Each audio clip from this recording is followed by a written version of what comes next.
Fight lo kebetulan ini harus bikin kan cara matang-matang.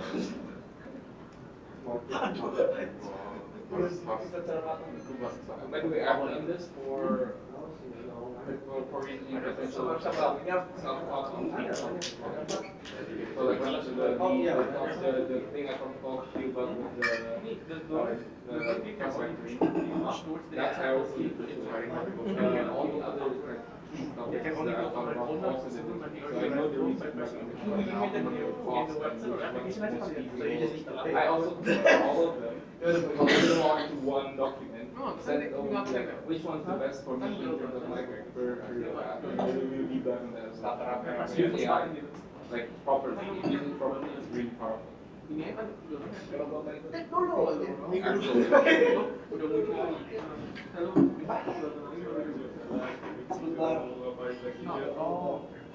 Jadi nggak bisa kayak gini. Langsung mereka oh Budi ceki tata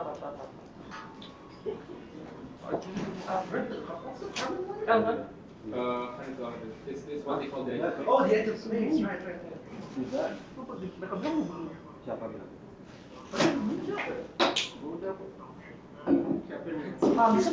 Sen, lu L ya? Hah? From Exxon. I was so sad I didn't get this one. This is so cool. That one is so cool. Exactly. I think that also don't care that one. No, I just don't think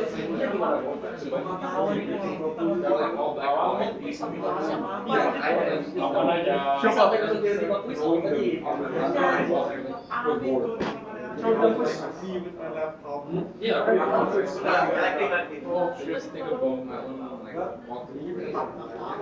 like all from the same thing. All the these like look like a cringe aesthetic, black and white, you know. I do this but not like that. I know if I wash it, it'll all fall out. I don't like after I bought it. I don't need to. I'm just gonna get the is there a ring outside? Outside, I give it one. Like next time.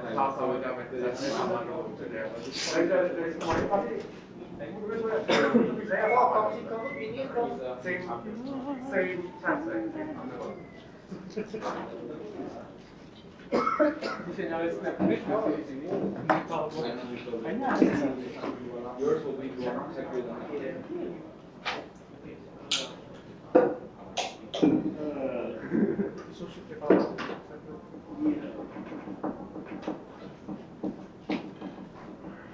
So, the locking mechanism can only be opened when you press the infection will happen.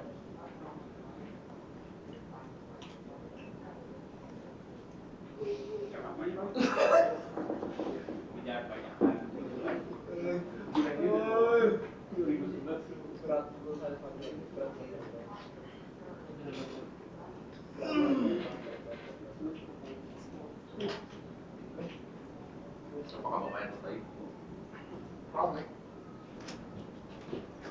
Hey.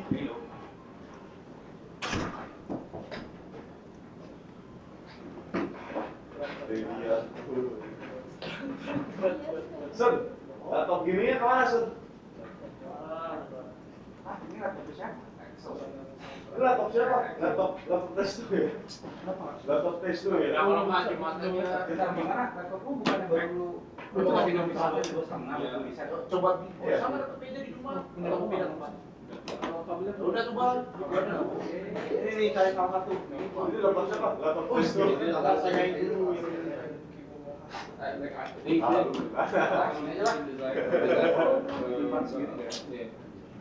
did machine design for automation. So they did that last year. I did business development, well, now I'm doing this part, and they're doing this vision. This dirty check package down towards I did the easy courses last year. the package only up to the button in this case. Well, Coba ini bantuin orang ini dok pakai dok. Tapi kan dia tadi sampai deh. iya. Guys. Ada ya? Kalau gitu geserin semua atau kalau PB bisa geser kalau PB dia harus digeser. Yang masih geser meja itu ya dia geser. Enggak apa-apa. Laptop siapa? Kalau dia Oh my god.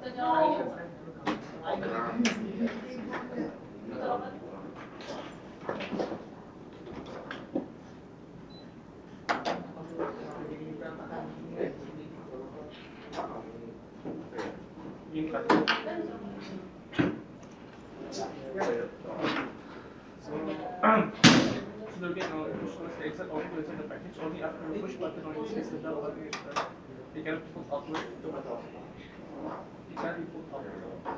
This is one of the mechanical that preventing open. Basically, just mechanical lagi termasuk bukan electrical.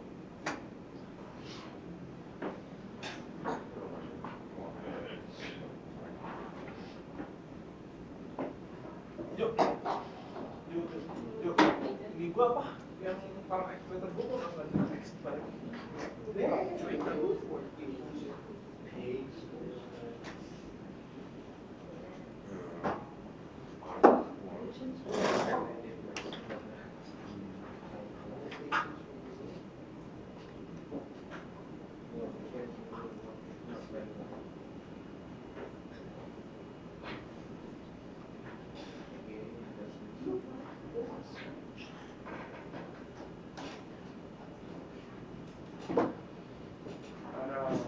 malas banget belajar juga.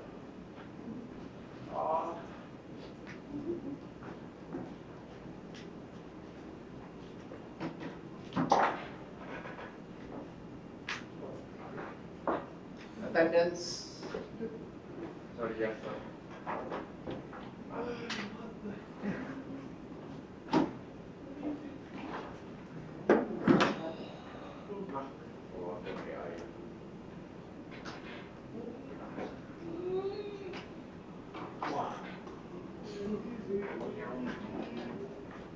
Phase 2. Yuk. Wah, dengan ketua yang selalu berbohong. Coba? Wah, kamu dengan ketua yang selalu nggak mau datang.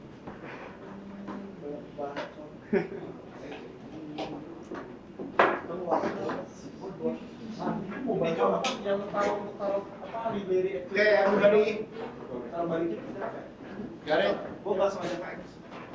Kalau text itu bisa. Taruh balikin.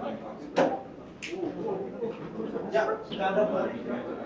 Kalau lihat ada kayak balik sih sama yang itu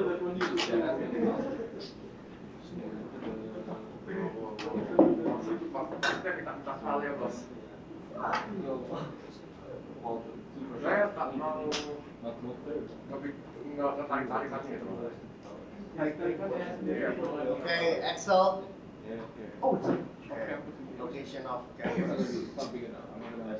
You need to change your phone mount for gas. I'll gladly buy it. Those of you from semester 7, how are you doing in the research methodology? When do you have to pick your topic again? Bu Yun hasn't given us the Deadline. the Google form yet. Okay. I asked her about it. It's just like, yeah, we're Okay. waiting on a few final like presentations. Okay. I'm sorry for those of you from semester 5 or other, but my topic on connected vehicles is getting more narrow into a solar-powered GPS tracker. So the idea is to develop this for logistics, because in logistics trucking in Indonesia, the pain points is, you guessed it, theft. Okay. They sell the gasoline on the way. They even swap spare parts on the way. Do you know that? So the drivers who are not honest is basically they stop, they swap the spare part with broken parts, and so when they go back home to base, they say it's broken.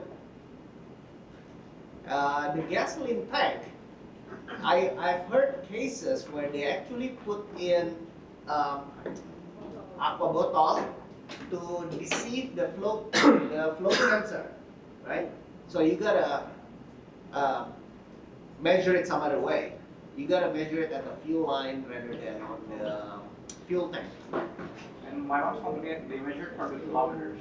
So when you fill it, you have to give the slope and then you write the kilometer on the car. Yeah, yeah. So that's how they try to keep it, you know, to a realistic level. So yeah, you cheat, but not that much. But it's even better. But the owner does not have any room for optimization, right? Because it's gonna be a debate between the driver and the owner.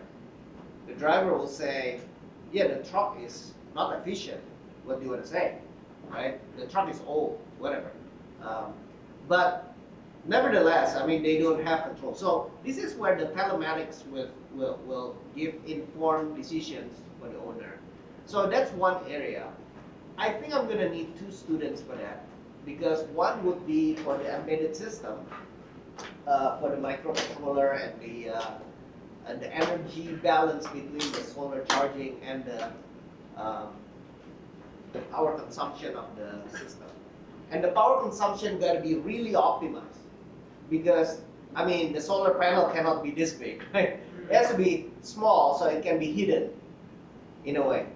The driver may not know it's there, and you're not relying on the vehicle electronics. You are a separate system. So I need one for the embedded system, and I need one for the probably cloud dashboard analytics. That's when you can put the geofencing. That's where the alert comes from. If there is unplanned stops, then there is an alert for the owner or the controller. So I need 2 students there. If I and those nodes, those IoT nodes, will also be useful for my collaborative partner in Ohio State University, because they're doing something with the city bus. And for the city bus, they can reroute, like detect the routing, the most optimal routes and all that. Yeah, driver behaviors like unsafe behaviors, emergency braking, things like that. And also they can put the notes on road constructions. And so, and this is, the path is for autonomous also. So for autonomous vehicles, I mean, they have the maps, but when there is road closure and detours, then they would not know. So we need these extra nodes for the vehicle to infrastructure connections. So that's the roadmap, is toward that direction. The one for the environmental IoT, for temperature and facility, smart facility monitoring, I can take 1 student on that one. So that's one. It's also IoT, but it's the application is not logistics, but it's not the connected vehicles application. It's for the smart facility monitoring.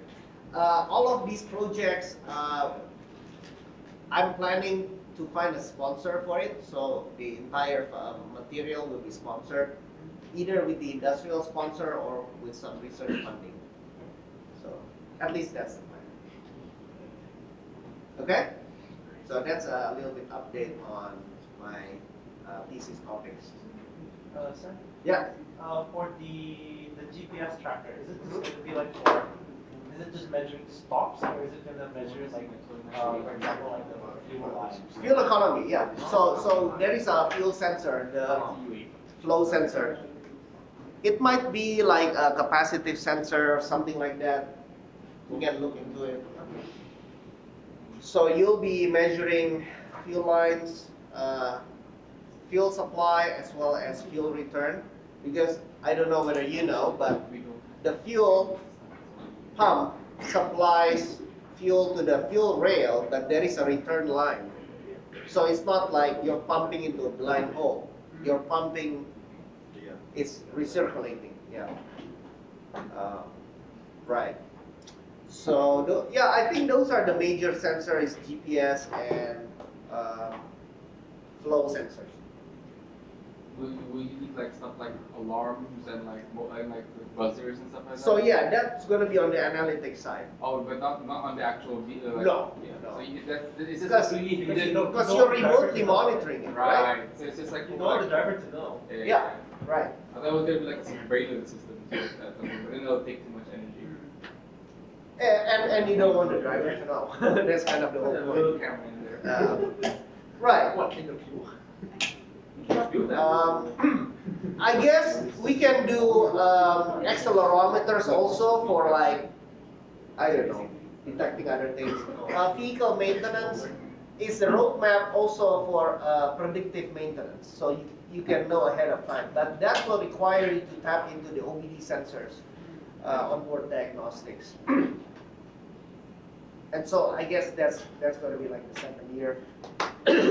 Driver behavior might be second year. The closest point to commercialization will be, because the goal of the research is to be able to commercialize and not just, pie in the sky kind of dream. So we want something that is useful for the industry. Okay? So that's a little bit of the preview if you want to sign up with that topic. All right? So today we'll start talking about actuators. We talked a lot about material handling, kind of systems, vibration feeders, indexing tables, and just ways to manipulate the item or the product. But behind all of that system is the actuators. And I think as engineers, a lot of your effort or your job description will be actually handling these selection. The design, you're not really designing a motor from scratch. You're selecting a motor for the appropriate applications. And so the understanding of what type of motor is appropriate for what becomes your core knowledge, okay? Your knowledge of how a motor works, like the magnetic field calculation, DI, DT, and all that, it's good for you as a fundamental, but in reality, you're not going to do any magnetic flux calculation in your job, right? You'll be given a budget, and you're supposed to select a motor within the budget that does the job. That's what engineers do. Okay? So in order to select the right motor, and in fact, sometimes in the industry, I mean, when you work, you'll be asked to come up with the budget, right? The client needs certain automation to happen, and then sales will go back to you as the engineer and say, the product is like 10 kilograms, you need to move it certain ways, you need to pick up the pallet, you need to pick up the box is 10 kilograms, need to move, 10 boxes per second, whatever it is, they come up with a requirement, and now you're supposed to come up with the motor selection, which will definitely affect the budget, right? And you come up with the budget, your boss say, okay, multiply that by 3 times, give that quote to the customer, and so that's kind of how automation industry works, okay? And so your selection will matter a lot to the boss because it affects the budget. So we'll talk about 2 basic categories of actuators, the most common ones. We have electrical and we have pneumatic. I think I explained this before. These are just the main category. I mean, think about how energy or kinetic energy can be created. How do you move things? How do you move things? Electrical and pneumatic. Yes, there is hydraulic, but what would be the plus and minuses of pneumatic versus hydraulics? Maybe I'll give you a little bit of a pop quiz here. What are the plus minuses of pneumatic versus hydraulic systems? Yeah. Pneumatic is cheap. Cheaper. Simpler to set up. Simpler to set up. Why is hydraulic more complex? Has the fluid. No, fluid is fluid. Incompressed. It can be messy, I guess. I mean, that's Yeah. one hassle. Changing the oil over time. Yeah. Is it because of freezing, like the temperature? Freezing? Unless you're working on extreme temperature, I don't think it's a big issue. Because like oil in your engine also is subject to freezing. But what are the components needed for fluid power? Pump. Hydraulic pumps just tend to be more complex than pneumatic or air pumps.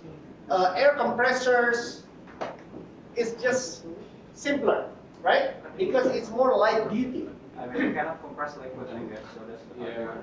You cannot like slow it. I guess you can, but it's not that easy to slow it. You can, but it's not as simple, right? The components has to be stronger. A typical working pressure of pneumatic systems are 150 to 300 psi for pneumatics. So that's what? Divided by 15. So that's about 10 to 20 bars. Yeah. Hydraulics, you're working with F10. 1500 to 3000 psi and maybe more. So you're dealing with pressures much, much greater. But along with that comes the advantage. What do you think is the advantage of hydraulics? It can sustain more weight.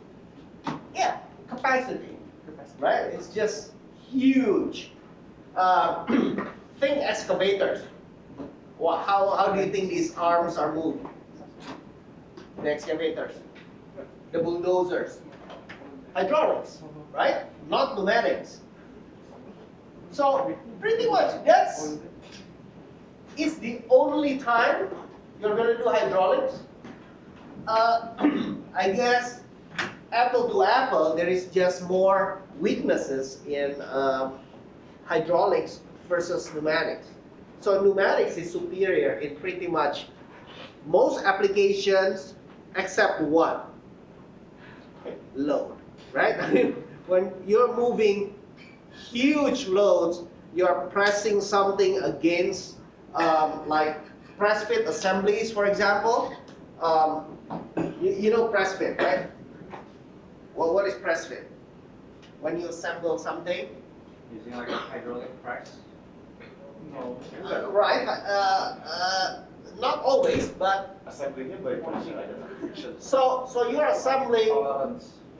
the tolerance, right? So you're assembling this fit into a hole. What kind of situation would we call a press fit? If it's very tight, yeah, very tight tolerance. Very tight. In fact, what do you call that type of fit? Interference. Interference fit. What is an interference fit? When the hole is slightly smaller than the extruded part. Okay?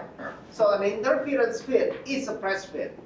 Now, you can do a pneumatic, you can do a hammer, but when your interference fit is going to be loaded heavily, you need hydraulics. Okay? So, pretty much most case, unless you need the big force, like tons and tons of force, you just do pneumatic. And in a typical factory, you will have pneumatic lines throughout the factory. Like, you have one big compressor, and then you got pipes throughout the plant. Okay? And it goes down, you can tap into it everywhere in the plant. All you need to do is pull out the hose and you have pneumatic power. So pneumatic, once you have the system in place, is also cheap. Okay? You have one big pump for the entire plant. So that's what's practical about pneumatic. Once you make the investment, it's even cheaper than electric. What about advantages of electrical actuators versus pneumatic? What's the advantage of electrical, like motors? Precise control. Hmm? Precise control. Which one is more precise? Electrical. Electrical is more precise. You can control it easier.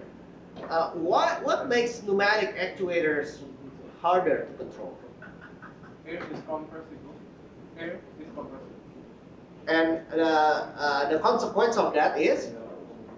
You just go down and It's just less accurate, right? Because you have this kind of a bounce. Like, say you stop it at a certain position. Even if you put your hand on it, you can kind of push it a bit. So there's kind of like a cushion-like behavior mechanically. And not so with electrical. Okay, so electrical are more rigid. When it stops, it stops. When it moves, it moves. So it's just more precise. So that's what you're paying for when you do electrical actuators, motors. It can be really accurate. We're talking microns, okay? It's crazily accurate. Pneumatics, you just need to move from A to B plus minus 1 millimeter. And many times it's like that, right? I mean, you move a box from this to this conveyor. Like, who cares where in the conveyor it stops? So you just push it. So any application requires no precision, just pneumatic. It's just cheap. It's really easy to maintain. When your cylinder leaks, just throw it out, replace it. Like 10-minute swap. Electrical, not as easy. Okay? So that's what you're buying for. You're buying when you go into motors.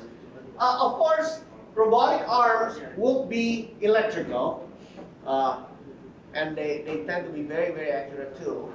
Comes with a price. It has come down. I mean, it used to be that industrial robots, even the smallest one, we're talking like $100,000, $100,000, $50,000. Nowadays, it has come down significantly. We're talking about 100 million juta, so or 100 million rupiah.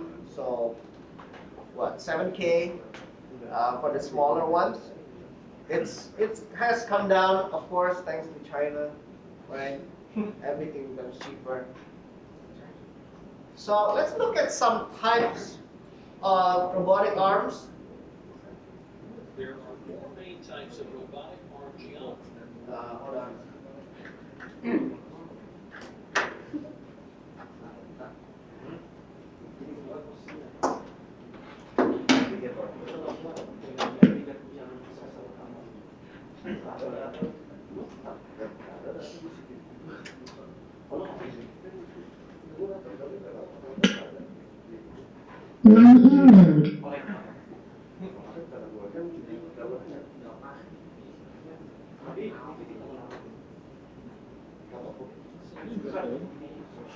Spherical and jointed spherical. Robots with rectangle. There are four main types of robotic arm geometry: rectangular, cylindrical, spherical, and jointed spherical. Robots with rectangular arm geometry use Cartesian coordinates and move linearly along each of the X, Y, and Z axes. This type of movement is also called 3P geometry, where the P stands for prismatic or linear motion.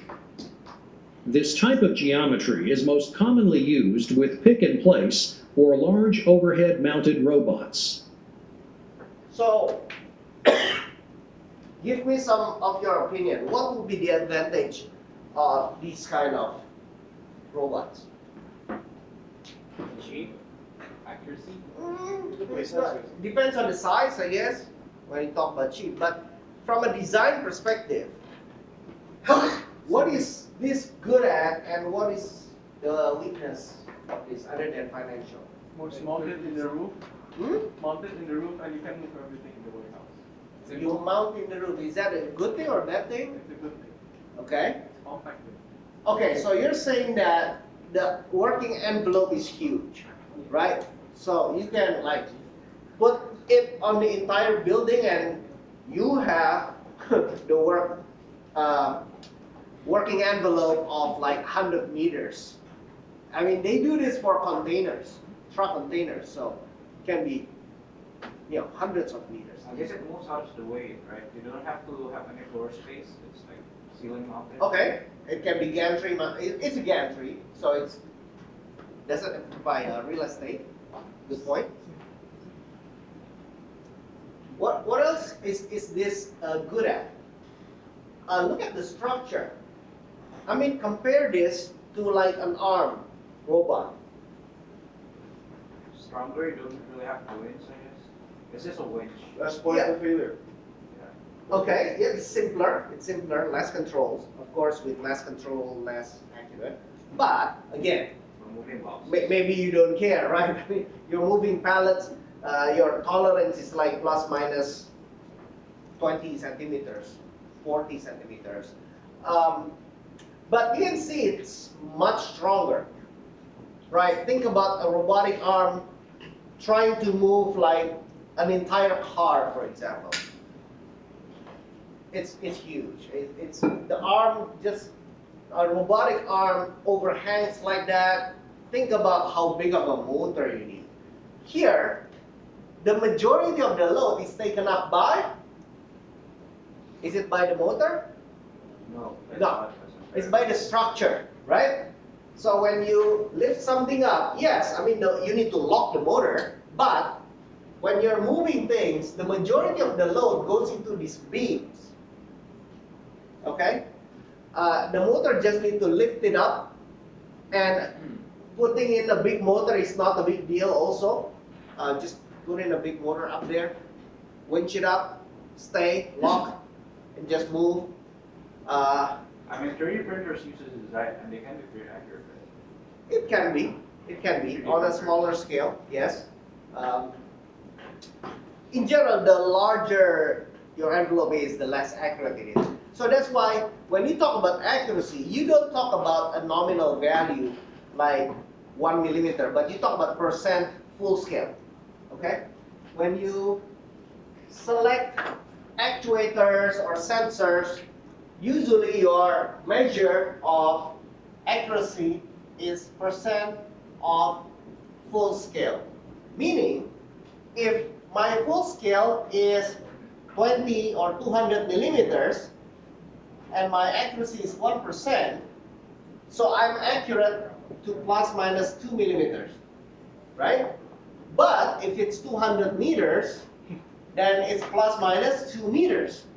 You see, so that's why usually you say accuracy in terms of percent full scale, okay? If your full scale is 5 volts, then 1% will be 50 millivolts. 1% is pretty good.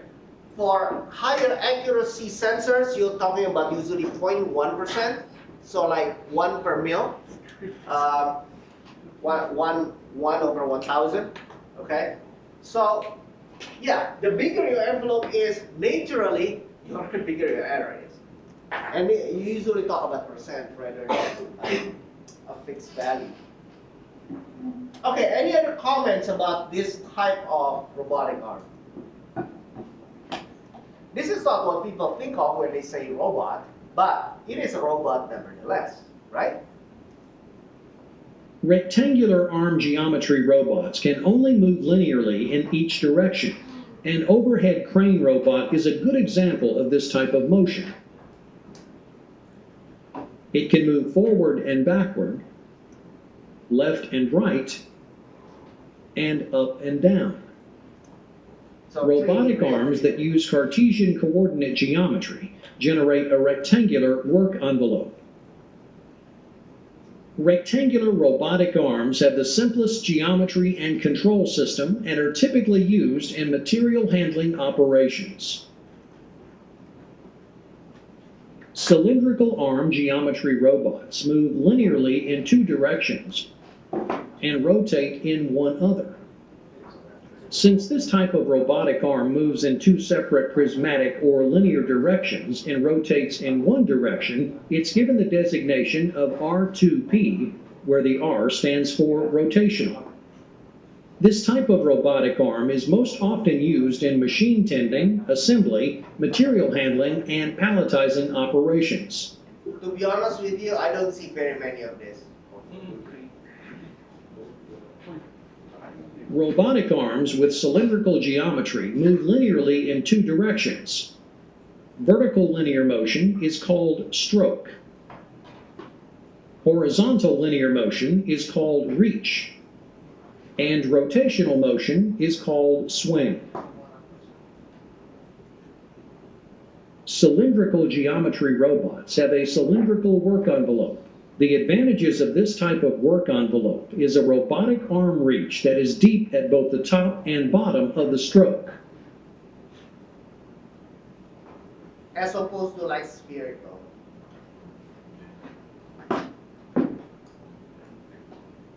Additionally, the robot structure allows for quick movements with high repeatability, a smaller use of floor space, and a larger payload capacity due to structural rigidity. This one, the structure is also pretty rigid. Again, compared to like a 5-axis robot arm that we will look at. Because again, the structure can be made pretty rigid. Spherical arm geometry robots can rotate in two directions and move linearly in one, and thus are given the designation of 2RP. The robot has base rotation, shoulder rotation, and prismatic or linear motion at the arm. This type of robotic arm is most often used in machine tending, material handling, welding, painting, coating, and assembly tasks. Robotic arms with spherical geometry have rotational movement in two directions, rotational movement at the base and rotational movement at the shoulder. Spherical arm geometry robots also have linear motion in one direction, typically the reach of the arm. Spherical arm geometry robots have a mostly spherical work envelope at their outer reach, but are limited by the linear reach of the arm and the rotation of the shoulder joint. The shape of the robot's inner work envelope is almost conical and does not become a sphere until the arm extends. So it does have some blind spots that is unreachable with the arm. Spherical arm geometry robots typically have a very long reach and have proven their performance in industrial applications. However, their high cost, large use of floor space, and lack of flexibility compared to jointed spherical arm robots make it hard to justify in most industrial applications. Jointed spherical arm geometry robots have rotation in three directions, use revolute coordinates, and are given the designation of 3R. Many times this is actually 4R or 5R. They are one of the most popular types of robotic arms and most accurately mimic the movement of the human arm. Robotic arms with jointed spherical or articulated geometry rotate on at least 3 axes. Left and right movements are provided by rotation at the base. Horizontal movement is provided by rotation at the shoulder. And that's usually the term you use, like shoulder and elbow. And vertical movement is provided by rotation at the elbow. Now, the fourth one is usually the wrist.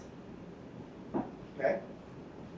Except for very close to the body, the work envelope of a jointed spherical robotic arm is almost entirely spherical. The advantages of this type of work envelope is a robotic arm with very deep reach, minimal floor space use, and high positioning mobility of the tool end arm. Due to its mechanical complexity and the complexity of its controller, this robotic arm typically comes with a higher hardware cost and requires skilled technicians. Okay, I think that's it for this. That will be a good overview.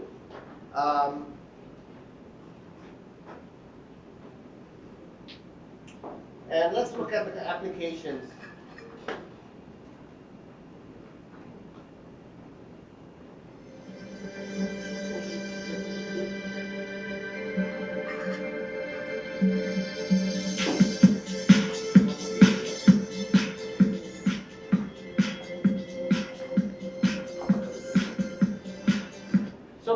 but this is the closest you can get to human arm manipulating. So anything a human does, you can pretty much replace it with this arm robot, most of the time.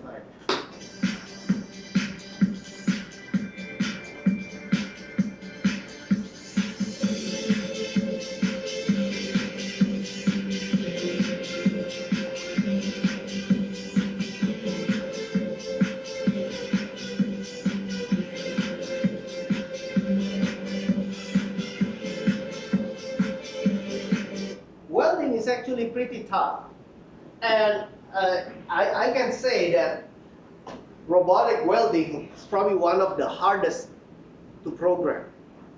Do you know what are the critical parameters to make a good weld? What do you have to control? Did you guys try to weld in AMD? Yes.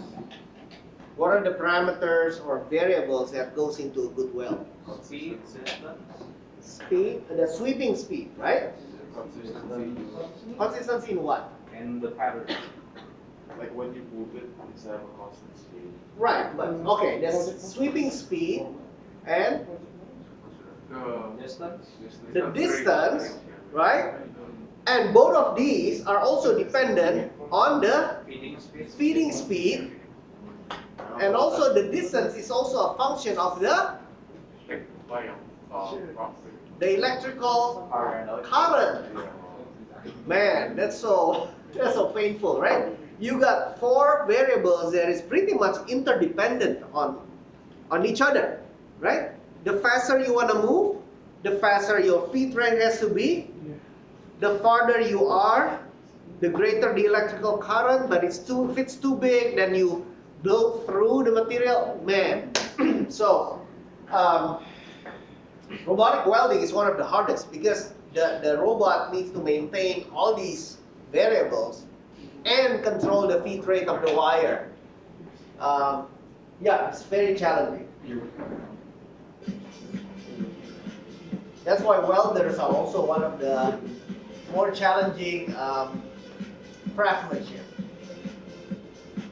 Spot welding is easier because you just clamp and you blast through with the current, right? You guys know what spot welding is, right? Usually for sheet metal. So you got 2 sheets, go from both sides and just blast it with a current. You melt it, you're done. So pretty simpler. It's simpler.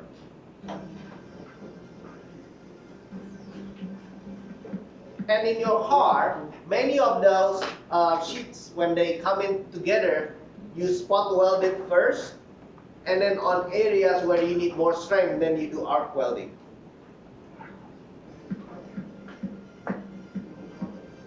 Now this one you can do with other methods too. You don't have to use a robotic arm. Is actually a more expensive way to do this, I think, in many material handling.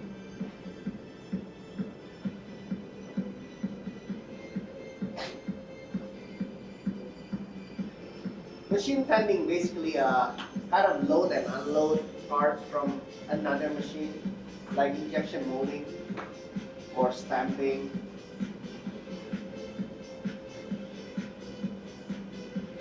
So once you're done, then a robotic arm grabs it. In mass production situations, sometimes gravity is too slow. Like say injection molding, if you eject the parts from the mold and then you wait for it to fall, sometimes that's too slow. So you have a robotic arm just grabs it, and then you can close the mold again and do the cycle. Remember, the economics of a machine, especially big machines like injection molding, depends on like what's the rate of financial return on a big machines, like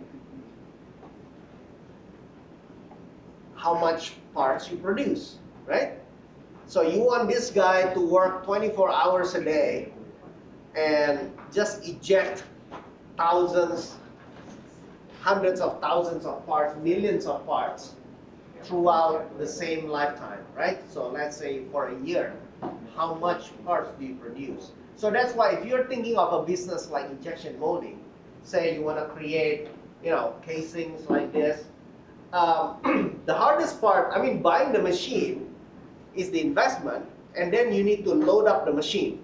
You need to use the machine, you need to keep it running all the time. And so the challenge becomes actually getting orders, getting massive orders. So you want mass production there. Okay, next application, painting.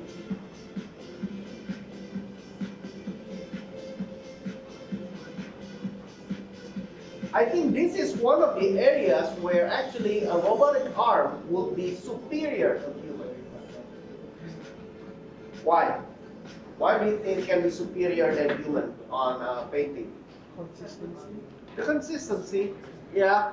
Human arms, you got too much. You get tired. You don't have that precise control.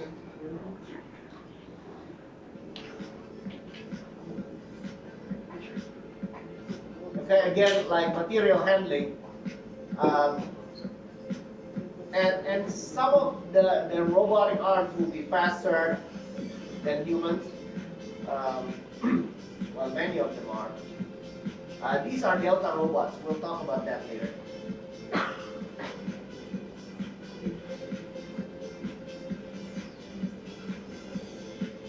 Now, assembly is value added. It's not zero value added, but it's also something that can be replaced by machines.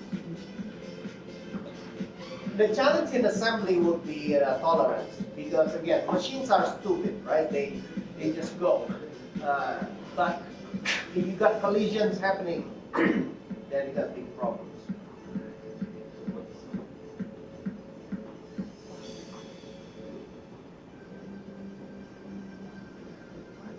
Okay, there's also pretty complex motion there. And then you got this gluing, applying adhesives. It's similar to painting if you think about it.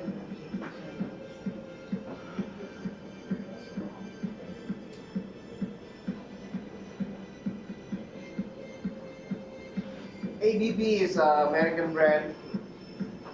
You got Japanese like Yaskawa. The German, Fanuc is famous. Puka is also German, I think.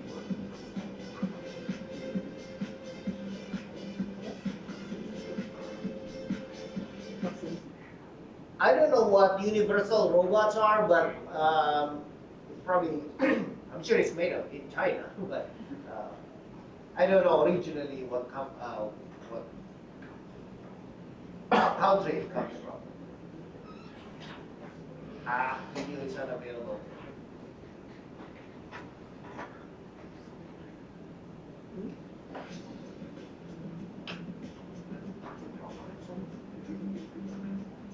So they got digital twins. It's comprised of 6 axes.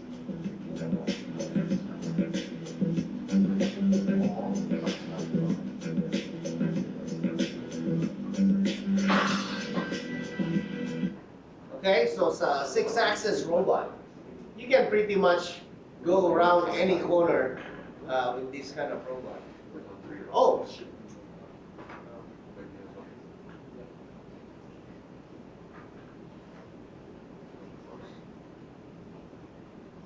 So, look at this.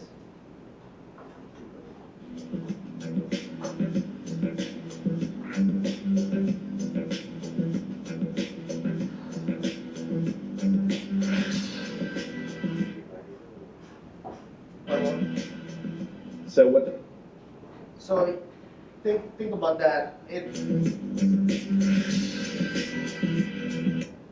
How many axes in your arm? So you can rotate this way. You got the shoulder. You got the elbow, axis 3. And then you got this rotation, axis 4. You got axis 5. And then you can do axis 6 also, right? You can turn a tiny screw without turning this. So this pretty much kind of got it. You got it all. You got everything. So what the robot's doing with the 6 axes, it's trying to come to a solution like my arm is. So if I want to reach out and pick up a mug, I'm not thinking 4 degrees, 12 degrees, 6 degrees, individual axes. I'm just thinking where my hand is going. And my brain is calculating the math to keep my wrist straight. It's called inverse kinematics. Okay, that's called inverse kinematics. As opposed to forward kinematics. Have you guys learned this before? Inverse No? kinematics? Yeah? No. Forward kinematics? Oh. Well, you got forward kinematics in robotics and you got inverse kinematics. A forward kinematics is calculating where your end effector will be given the angles of each axis. Right? So end effector is the term for the ultimate end of the robot. Okay? Forward kinematics, like if I give you the angle of axle 1, 2, 3, 4, 5, 6, where would my object be? Inverse kinematics is the opposite. And this is how our brain works. If you think about it, right? I want to write with my marker. I want to write A. And so my brain do an inverse of that. I want to go from here to here. And then it calculates all the angle of every joint, and it moves it accordingly. Aren't you amazed? Like in real time, guys, in real time. I mean, riding is complex enough. Think about sports. Look at the ball, and then moving, and then swinging your racket in real time. Think like table tennis, where it's very fast. It's crazy, the amount of computational power your brain has. Like those Boston Dynamics robots, I guess? Yeah. So it's really amazing.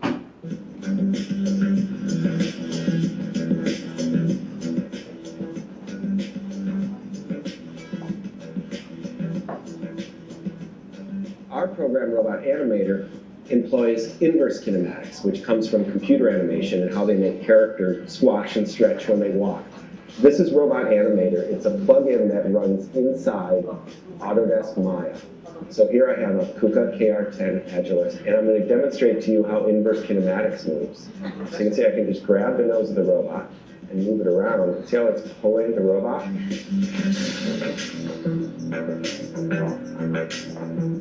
You're going to see robots as much of a part as motion picture, as much as a part of TV, as much as a part of any type of live entertainment, just the way computer animation is just totally proliferated everything in entertainment in a way that you just accept now. Robots will become part of the vocabulary of stagecraft, from Broadway to television to motion picture production, you name it.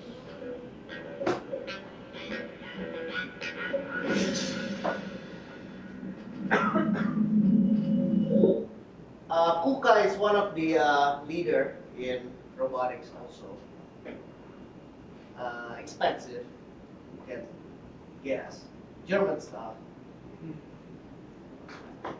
Now, here's a type of robot that is also very practical in implementation, because these 6-axis robots, yeah, they're like cool and very very complex. But do you always need that complex motion? No. And here is one example where you don't need that complex motion and yet it can be very accurate.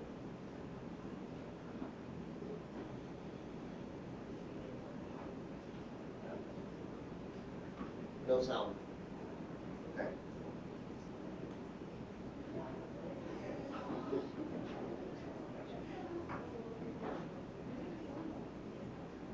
So this is called a SCARA robot, S-C-A-R-A. Okay. Look at the joints. How many joints are there? Two, I think. How many degrees of freedom? Wait, 1, 2. I think 3. Is this 3 degree of freedom. So as usual, you call these the elbow, sorry, the shoulder, the elbow, and then the z-axis. The advantage of these kind of robots is actually very rigid in the z-axis. So when you need to lift something up, this kind of the arm equivalent of a gantry. Okay, the gantry robot is it can lift up very heavy stuff, so it's very rigid in the z-axis. This is also very rigid in the z-axis because these other two axes, they're not universal like a ball socket like in your shoulder. They are a very constrained hinge. Like it only does this. And it's very rigid in this direction. The same way with the elbow. So both the shoulder and the elbow only moves this way. And it's very rigid this way. So you can apply a lot of load in the z-axis and it's very strong and rigid. Now it becomes practical when you want to, say, pick this item up with a vacuum because you're going to press on it a bit, lift it, move it, okay? So anytime you just need basically two-dimensional movement, and the three-dimensional is just up and down, and you don't need to like go in a curve or something. This is the way to do it. So a SCARA robot is relatively much cheaper compared to a 6-axis that we saw before, and it just does the job, and it can be very accurate, very rigid. One of the issues with robot arms are the compliance, meaning like lembek gitu, dia kayak ngalah. So when you approach something, how rigid can you manipulate an object matters, because that affects the accuracy. So this guy can also be fast because it doesn't have a big arm to swing.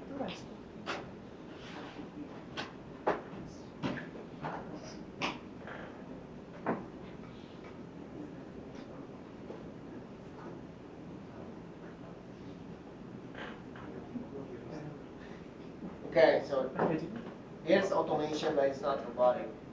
Okay.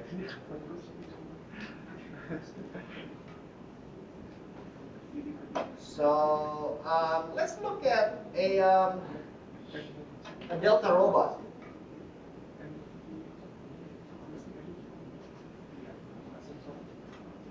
So here is what is called a Delta robot.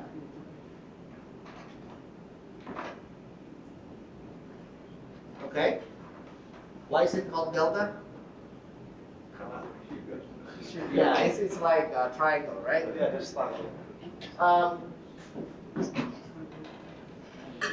it's anchored from 3 different actuators. The actuators are actually R or P.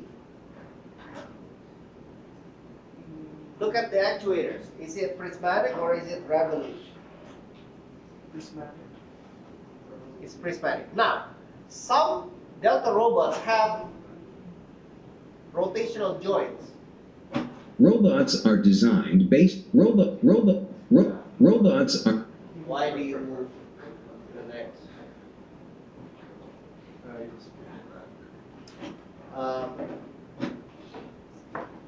Now, these can be very fast, very fast. Now, the working envelope, as you can see, it's not that much. Look at it.